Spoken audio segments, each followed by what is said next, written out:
নিরামিষ থালির মেনুটা দেখলে আপনারা অবাক হয়ে যাবেন। মাছ, মাংস আর ডিম ফেল। শাপলা কি চেনেন? অপূর্ব খেতে, এত বড় লম্বা, সামনে ফুল। কুমড়ো শাক চচ্চড়ি, শাপলা সর্ষে বাটা দিয়ে অপূর্ব টেস্ট। গরম গরম ভাতে খেয়ে দেখবেন। কচু তো খেয়েছেন আপনারা নিশ্চয়। এটাকে বলা হয় ঘট কচু। ঘট কচুর ডালনা, কুমড়োর বড়া, ডাল। জানেন তো ভাতের পাতে বাঙালির একটু চাটনি হলে কিন্তু দারুণ লাগে।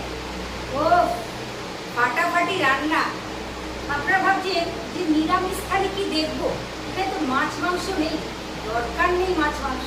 শুধু খেয়ে বাড়িতে টেস্ট করে দেখবেন, একটুও শরীর খারাপ হবে না, কোনো কষ্ট হবে না। আপনি মাছ মাংসকে ফেল করে দেবেন নিরামিষ থালি। দারুণ দারুণ, ফাটাফাটি হবে কি, দারুণ টেস্ট, দারুণ দারুণ, মানে মুখে লেগে আছে একেবারে। শাপলা দারুণ টেস্ট।